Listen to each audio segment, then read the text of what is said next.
Good morning, dear students. I congratulate all of you as you got promoted in class 8th. I welcome you all on behalf of Vishwabharati Public School, Noida. So, I am your social science teacher. My name is Pooja Dhar and I am going to teach you geography today. So, we will start with our first chapter, resources. So, what is resource? A supply of something, a piece of equipment, etc. that's available for somebody to use. Now, we have many definitions of resources and I am going to explain these definitions one by one. A natural resource of water or revenue or a natural feature or phenomena that enhance the quality of human life. An item becomes a resource with time and technology, or we can say that time and technology are two important factors that can change substance into resources. Both are related to the needs of people. People themselves are related to needs of the people. It is their ideas, their knowledge, their inventions and discoveries that lead to the creation of more resources.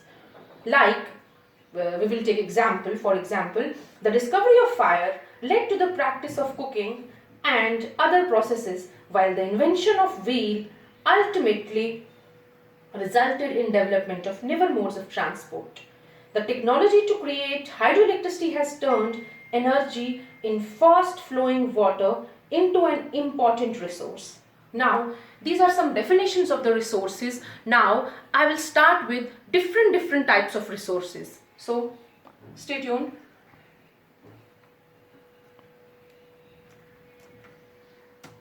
We have three types of resources: natural resource, human-made resource, and human as a resource. Now, I will take natural resource.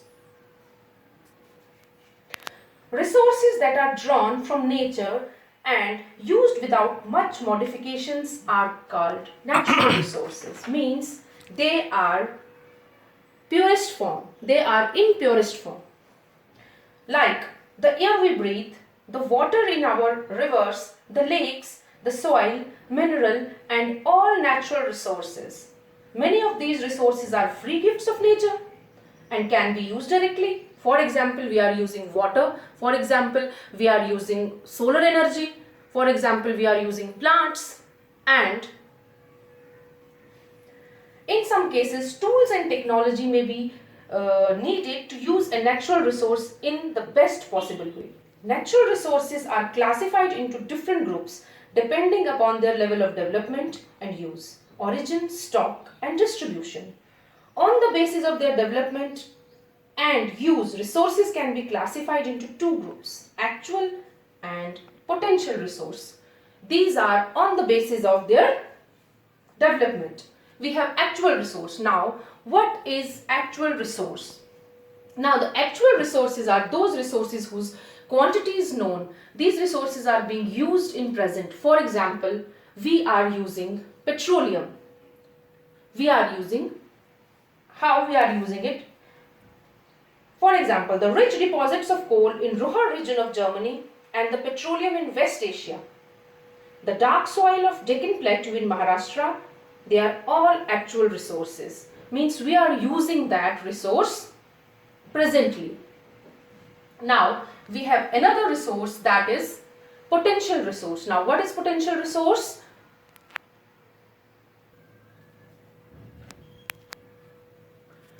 Now, these are those resources whose quantity may not be known and these are not used at present. And these resources could be used in future. For example, here, uranium.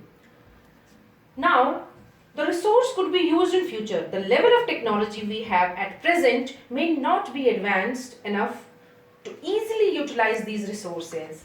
And we have example, the uranium found in Ladakh is an example of potential resource that could be used in future. And the high-speed winds were potential resource 200 years ago. But today they are an actual resources. And wind farms generate energy using windmills like in Netherlands, like in Tamil Nadu and on the coast of Gujarat. Now we have next type, that is on the basis of origin. We have two types of resources on the basis of origin. First is abiotic resource. These are those resources which are non-living. For example, soil and rock. And then we have biotic resource. These resources are living. For example, plants and animals. Now, how plants are resources? Plants are resources because we get medicines from plant, we get oxygen from plant, which is very, very important, without which we cannot live. We get fuel from plant, we get fruits from plants. So these are all biotic resources. Now, natural resources can be broadly categorized into renewable and non-renewable resources. So what is renewable resource? Renewable resources are those resources which get renewed or replenished quickly.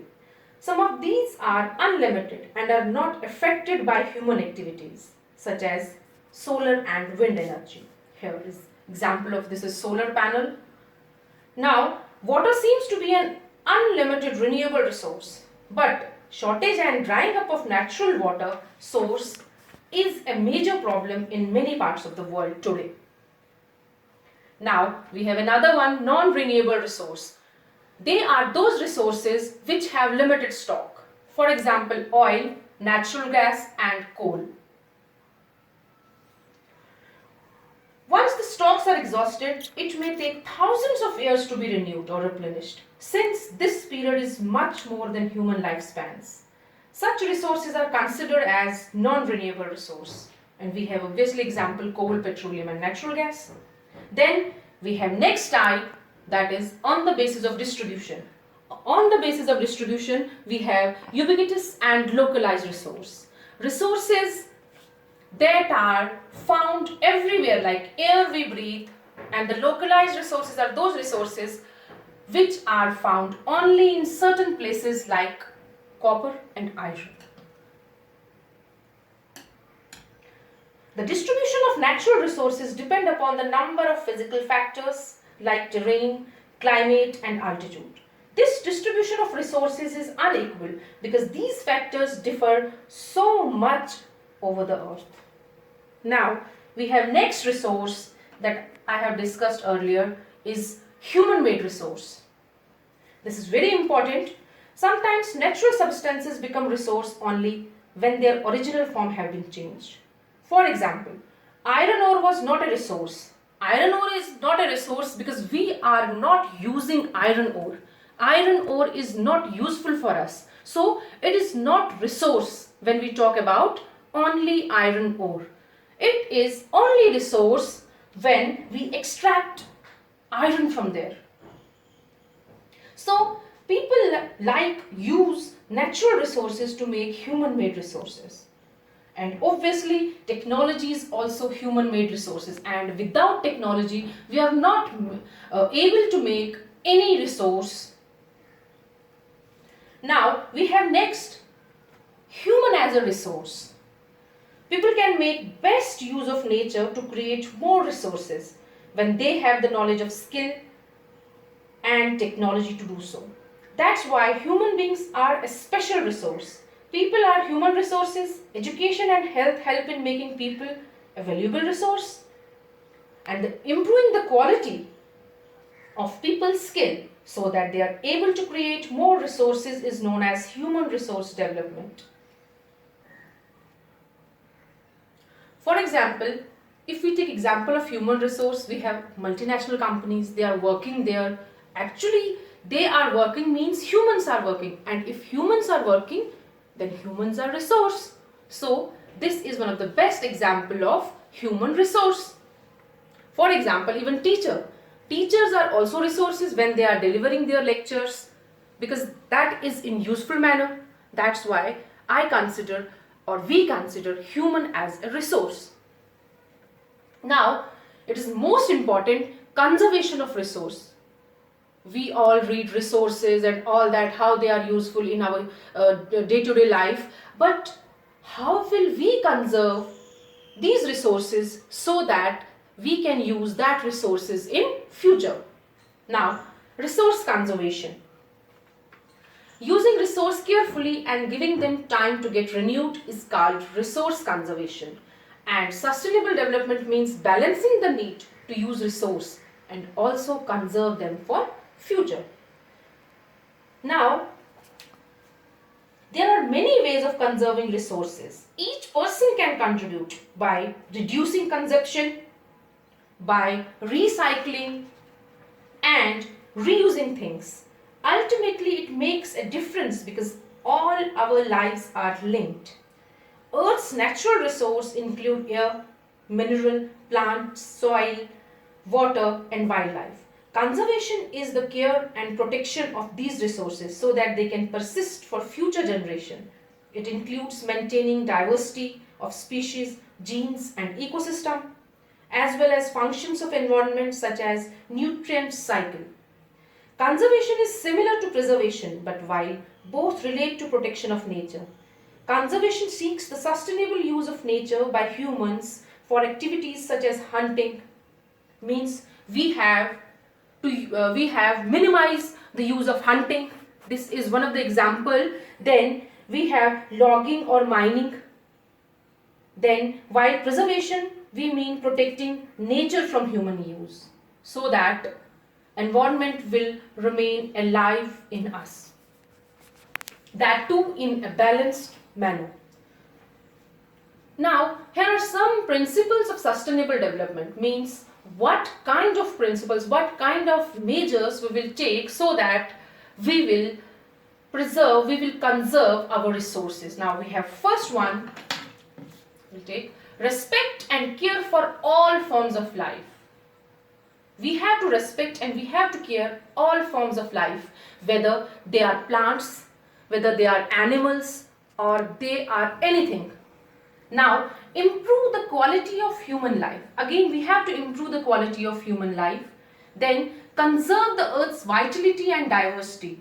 Again, we have to conserve earth's vitality, earth's diversity. Again, next point, minimize the depletion of natural resources.